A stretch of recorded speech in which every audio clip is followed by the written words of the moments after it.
Ever felt like no one really sees you?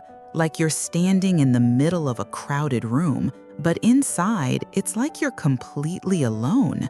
This is the story of a kid who grew up with that kind of emptiness, not because he didn't have food, toys, or school, but because he didn't have presence, real presence, the kind that looks you in the eye, holds your hand, and says, "I'm right here with you, even when things are hard."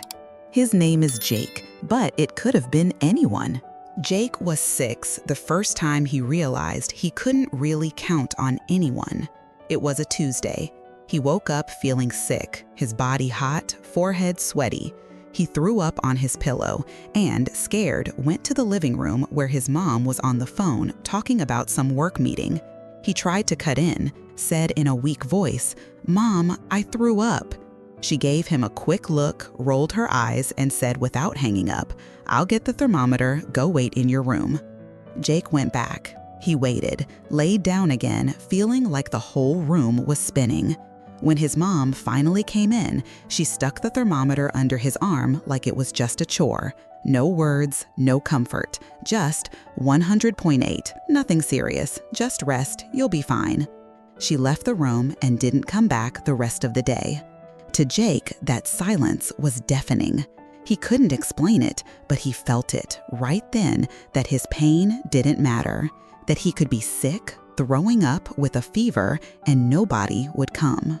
Over the next few days, he got better, went back to school, smiled when he was supposed to, but deep down, something had shifted. He now knew that when he needed someone the most, no one would show up. Not long after came the second blow. His dad, who had been living with them, left. Jake heard the argument from the living room, heard the door slam. He saw the bags, but didn't understand. He asked his mom, "Is he coming back?" She answered coldly, "We split up. It's better this way." But no one explained anything else. No one said if he'd see his dad again, if he'd visit, if his dad still loved him. His dad just vanished. No calls, no letters. Jake kept waiting for months. Every Friday, he'd put on his favorite sneakers, thinking maybe his dad would come pick him up, but he never did. After that, Jake started getting dropped off at his grandma's a lot. His mom said it was because of work, that he'd be fine there. And his grandma did her best, fed him, put on cartoons, let him play in the backyard. But Jake didn't want toys. He wanted his mom. He wanted someone to really be there. He'd sit on the couch, stare at the clock on the wall, and wonder, is she coming to get me today? Most of the time, she didn't.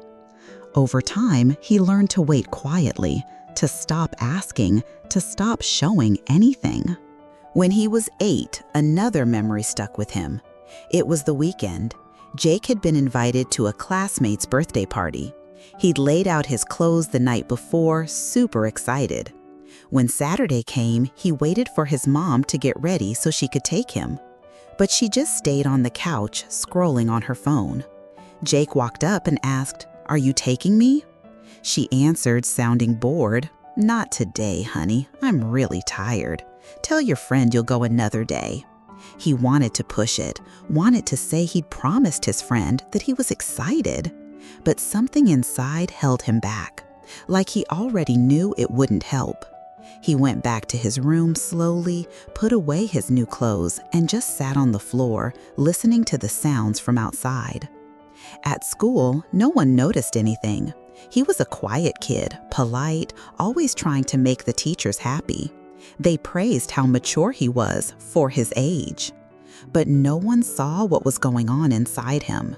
One time, there was a group project, and Jake didn't turn in his part. The teacher called him out in front of the class.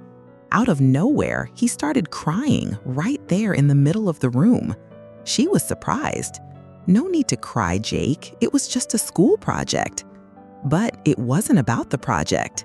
It was about the pile of feelings he'd been swallowing every day without even knowing what they were called. There was another moment, too. When Jake was 9, he was at an uncle's house. Something happened, a touch that felt wrong. He didn't understand exactly what it was, but he knew it wasn't right. He came home and didn't say anything. For days, he was quiet, scared, barely ate, until one day he got the courage to tell his mom. He hoped she'd listen, protect him, but she denied it, said, "You probably misunderstood. Don't talk nonsense. That didn't happen." Jake never brought it up again, and right then, something in him shut down for good. It wasn't just fear. It was the certainty that even in the worst moments, no one would really listen. As the years went by, he learned to smile so he wouldn't bother anyone, to agree with everything so he wouldn't be rejected, to cling to any sign of affection, even if it wasn't real, just to avoid feeling that same emptiness he'd known for so long. Jake grew up feeling like he had to earn the right to be loved, like he had to deserve people's presence. Deep down, he believed that just being himself would never be enough for anyone to stay. And that became the foundation of his emotional world. But he didn't know that. Not yet. Teenage years showed up out of nowhere. Jake was 13, and his body had started to change. Broader shoulders, voice flipping between deep and high. But what was changing most wasn't his body. It was the weight he carried inside, an emptiness that seemed to grow with him. It was the start of a confusing time. He wasn't a kid anymore, but didn't feel like a regular teenager either. That feeling of not fitting in was always there. At school, Jake kept up good grades. He was the responsible one, always helping classmates, the calm kid everyone liked. But inside, he was falling apart. He started feeling this sadness he couldn't name. He'd lock himself in his room, press a pillow over his face, and cry quietly. He didn't know exactly why, just felt this pressure in his chest, this urge to disappear, this one thought that kept repeating, "No one cares." One of those nights, he stayed up for hours. The next day, he didn't want to get up for school. His mom walked into the room, saw him lying there, and without asking anything said, "Are you getting up or just staying there acting dramatic? You've got everything, Jake. No reason to be like this." He didn't say a word, just got up like he always did, even without the strength, swallowed the tears once more, and learned yet another lesson. His feelings didn't matter. At 15, something shifted at home. His mom, who had always been cold and distant, started using Jake as her confidant. Out of nowhere, he found himself listening to her vent about work, money problems, failed relationships. She'd cry, complain about life, say she was exhausted, all right in front of him. And Jake, without even noticing, started flipping the roles. He comforted her, told her things would get better, gave her hugs. Deep down, he wanted someone to comfort him, but he didn't even know how to ask for that anymore. It felt like he was the adult in the house, and that only made the loneliness worse. With friends, Jake was the one who always listened. He was scared of being a burden, so he almost never talked about himself. Anytime someone showed even a little affection, he'd give his whole heart. A hug would stay in his memory for days. A shared laugh felt like gold. At 16, he fell in love for the first time. It was a girl from school, new to his class, who started chatting with him during a break. She was nice, laughed at one of his jokes, asked what music he liked. Nothing big, but to Jake, it felt like someone had turned on the lights in a dark room. Within days, he was totally into her, started thinking about her all the time, imagining conversations, moments, even a future. For the first time, he believed maybe someone could actually stay. They started texting, just a few messages here and there, then suddenly, silence. She stopped replying. Jake saw the read signs on his messages, but no answers. His heart would race, his stomach would twist. Every minute without a response felt like torture. In his head, the story started. She didn't like me. I was too much. Here I am alone again. Then one day, she just blocked him. No explanation, no fight. She just vanished. Jake spent the whole night staring at his phone, kept refreshing messages, opening and closing apps, cried quietly into his pillow, like he had since he was little. But this time, the pain felt heavier, because it wasn't just about the girl, it was everything she brought up. The abandonment wasn't new, it was old. It was the same feeling from the fever, from his grandma's house, from the slammed door when his dad left, from the touch no one believed. All of it came rushing back, and once again he felt like no one chose him, like no one stayed. He started having anxiety attacks, mostly at night. His heart would race, his breath would stop. He'd sneak into the bathroom, splash cold water on his face, look in the mirror and think, "Why doesn't anyone see me? Why can't anyone tell I'm drowning?" But he kept smiling at school, kept being the kid who never caused trouble, the friend who listened to everyone, the strong boy. Until, at 17, he found out the real story behind his parents' breakup wasn't what he'd been told. His mom was arguing with an aunt on the phone. The bedroom door was cracked open, and Jake heard her say, "He left because he didn't want to deal with having a kid, and I had to make it look like it was both our decision." It hit like a punch.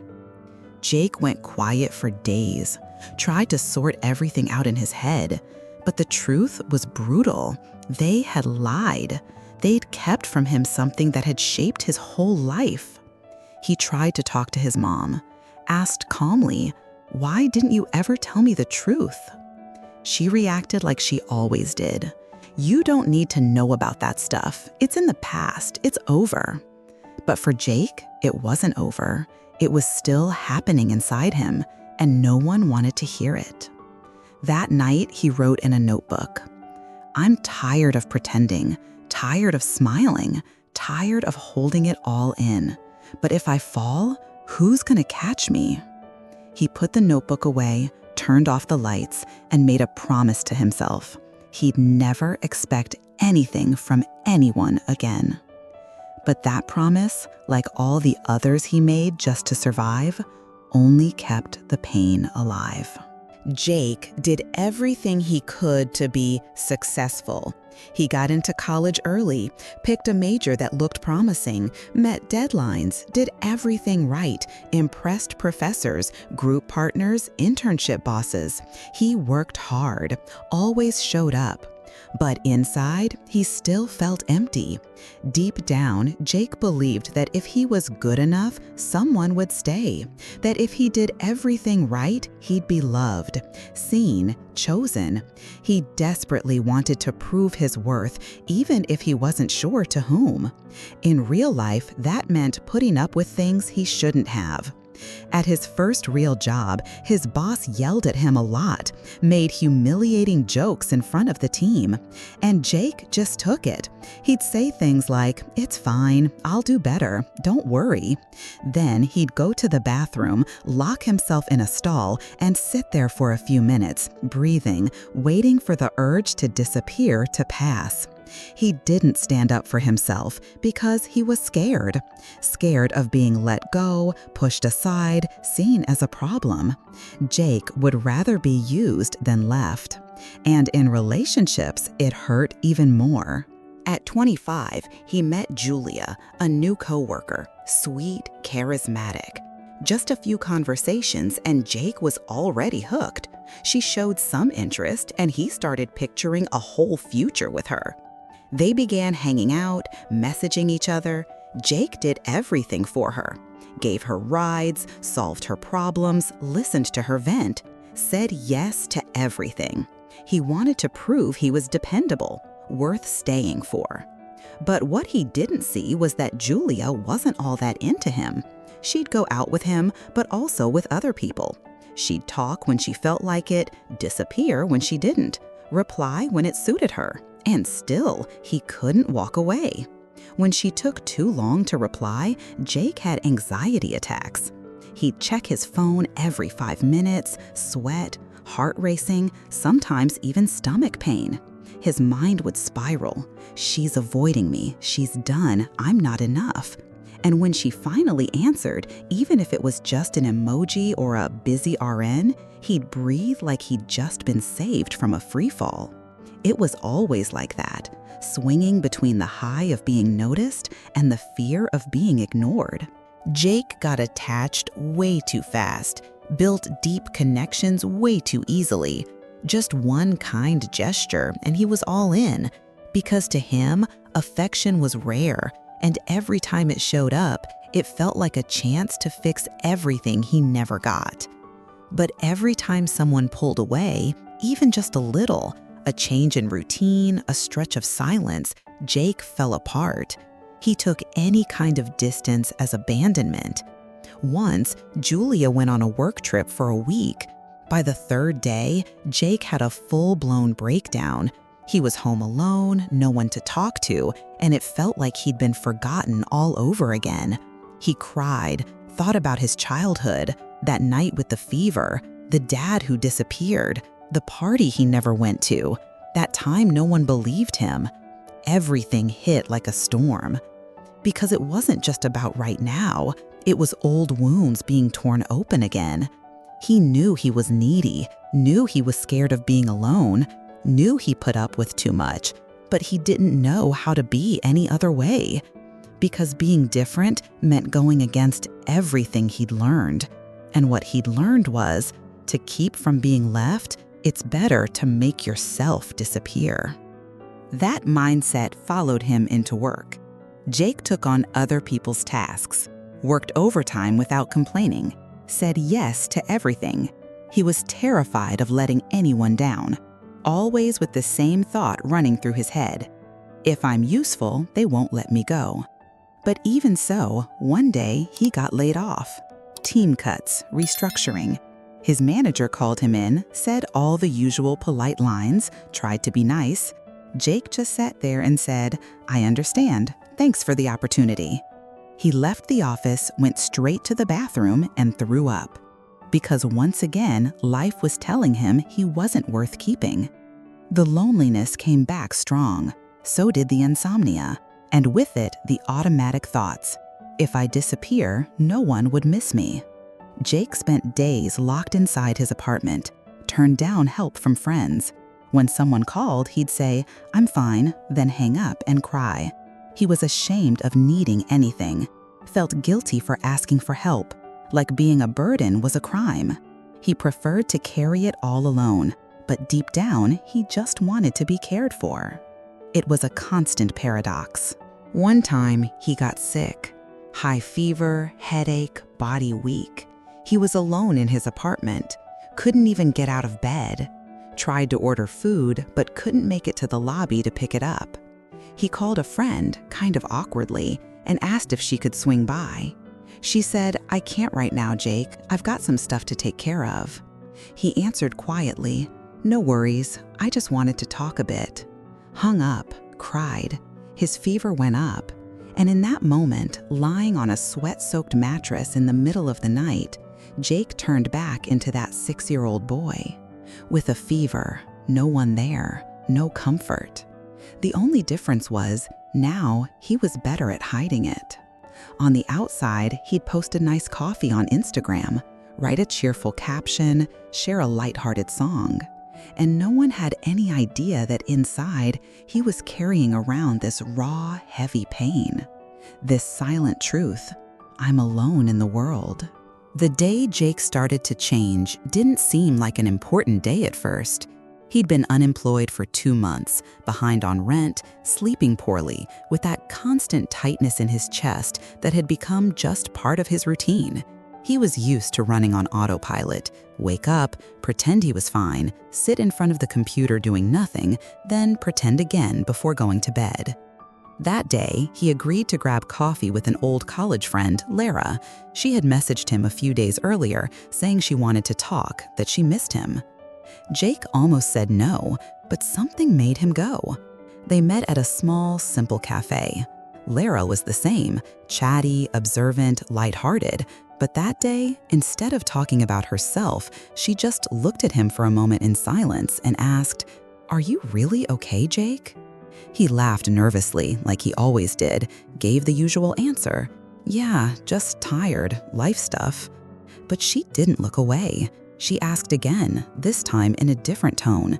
"You always say that, but I wonder, when's the last time someone actually asked how you really are and stayed just to listen?" Jake didn't answer right away. He froze. He stayed silent for a long few seconds, stared down at the table, and felt something rise in his throat.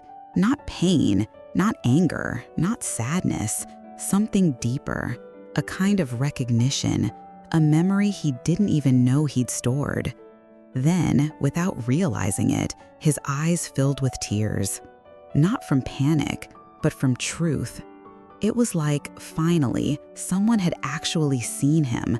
Not the hardworking guy, not the helpful friend, not the polite man, but him, the wounded boy who never had space to just exist. Lara didn't say anything else.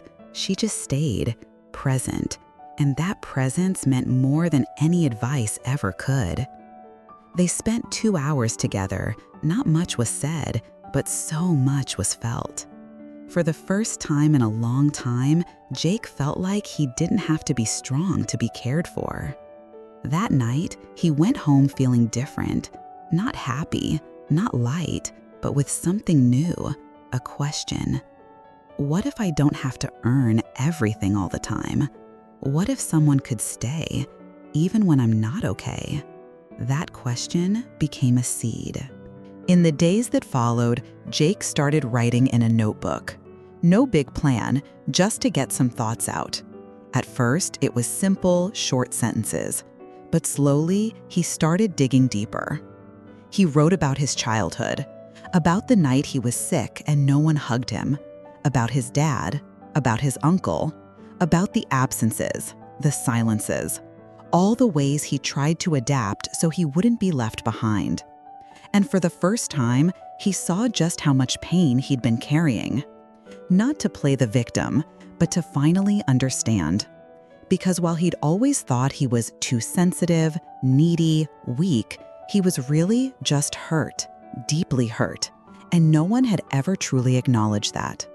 Writing was one of the first steps. Then, little by little, he started letting himself ask for help. Still feeling guilty, still apologizing, but he started. He texted a friend, "I'm not doing great. Can we talk for a bit?" He called his mom and, without going into everything, said, "I want to understand more about Dad. Can you tell me the truth now?" Jake looked for a therapist. He didn't know what to expect, but he knew he couldn't keep doing it all alone. He showed up to his first session shaking, afraid he'd be judged, but he left feeling a light sense of relief, like someone had finally helped carry a bit of the weight he'd been holding for decades. Nothing changed overnight. He still got anxious when people took too long to reply, still feared being left, still got too attached to tiny finds of affection. But he started noticing it when it happened. He began asking himself, is this pain really about now, or is it about back then?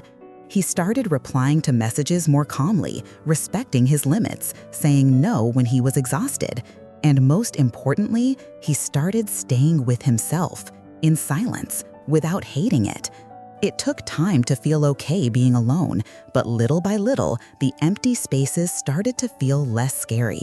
He stopped trying to earn love and started looking for real connection, with time, with presence, with people who stayed, even when he wasn't perfect. It wasn't a straight path. There were setbacks, anxious days, nights full of doubt. But now he knew he wasn't crazy or dramatic or weak. He was wounded. And wounds, when faced with courage, don't have to stay hidden behind masks. You know, when we hear a story like Jake's, something inside us kind of shifts. Because somehow, even if we've never met him, we recognize the silence, the fear, the emptiness. A lot of people grew up like he did, learning not to bother anyone, smiling when they wanted to cry, handling everything alone. A lot of people were told early on they were strong, mature, independent, but no one realized that strength was really just survival. And growing up like that leaves marks. marks that don't show up on scans, but shape every choice, every reaction, every relationship. They're wounds that don't scream, but leak out in quiet ways, in neediness no one gets, in anxiety the world calls too much.